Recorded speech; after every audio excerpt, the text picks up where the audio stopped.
Magandang araw mga kapolitika at welcome back dito sa ating YouTube channel.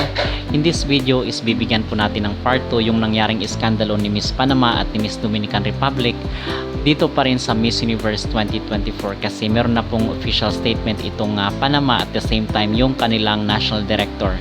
Pero bago ang lahat ay huwag kalimutang mag-like at mag-subscribe na rin kayo para updated kayo sa ating mga latest issue.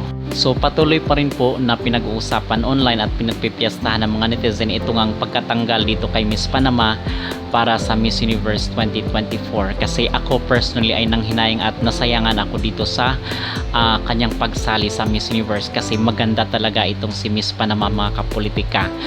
At kung sa panig naman ng mga Latinas yung katunggali talaga ni kung merong katunggali itong si Miss Venezuela dito sa mga Latinas, yun ay walang iba kundi si Miss Panama. Okay? But of course tayo ay number 1 pa rin na supporter ni Chelsea Manalo. Yung atin lang is dito sa mga side ng Latinas na talaga ang frontrunner para sa akin ay itong si Miss Venezuela at si Panama. Talagang sila yung frontrunner pagdating sa ganda. But yung weakness kasi ni Miss Panama mga kapolitika according doon sa mga nabasa natin ay mahina daw ito sa Q&A. But when it comes to talaga sa ganda ay hindi siya magpapakabog dito kay Miss Venezuela. So dito ay nagsalita na rin yung kailang national director kasi ang sinasabi nila ay parang very severe naman or grabe naman at napakababaw na dahilan na hindi lang siya nagpaalam doon nung umalis siya sa hotel ay yun na daw ang naging reason bakit siya na-disqualified dito sa nasabing beauty pageant, which I agree.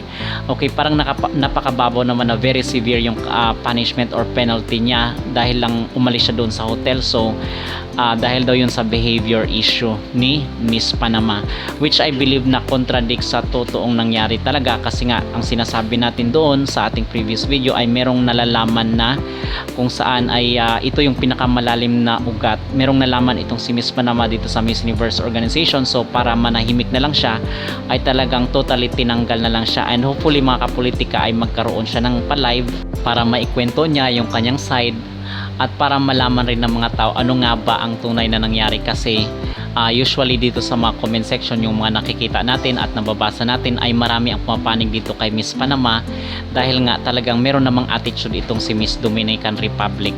So heto at panonoorin natin ang naging pahayag ng kailang national director.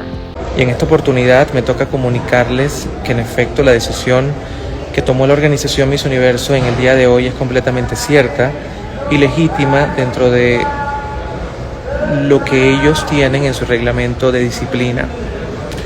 Nosotros no tenemos ningún tipo de discordancia o situación de conflicto con la organización. De hecho, hemos trabajado todo el día en conjunto para llegar a un comunicado y poder informarles pues que lamentablemente nuestro país no estará representado, por lo menos hasta el momento de hoy, de ahorita, a esta hora, en la próxima edición del Miss Universo. Yo sé que hay muchas preguntas, pero les pido primero la prudencia y el respeto que requerimos para poder estar todos en la misma sintonía. Yo primero quiero hablarles de Italy. Italy para mí sigue siendo todo lo que les he expresado en las redes sociales. Es una de las mujeres más bellas que se ha coronado en nuestro país. Era la ilusión de nuestra organización, de nuestro equipo de trabajo, y sigue siendo esa muchacha buena a la que yo no tengo personalmente nada que reprocharle. Lamentablemente, como joven que es, cometió un error que no está dentro de lo que la organización puede permitir, la organización Miss Universo, y ellos tomaron la decisión hoy en la mañana de retirarla del concurso. ¿Cuál fue ese error? Pues yo no voy a tratar de compartirlo, primero porque es un acuerdo que tengo de protección también a la candidata.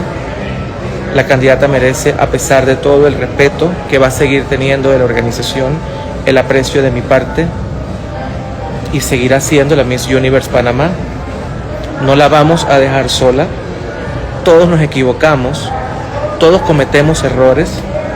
So yun po ang naging statement ng National Director ng Miss Panama tungkol dito sa pagkatanggal ng kanilang kandidata sa Miss Universe 2024. Ano ang inyong masasabi at agree ba kayo sa mga sinasabi ng netizen na dapat ay tinanggal rin itong si Miss Dominican Republic? Mag-comment down below at huwag kalimutang mag-like at mag-subscribe na rin kayo para updated kayo sa ating mga latest issue.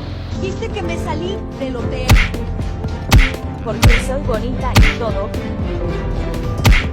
¿Me las vas a pagar, Marvito?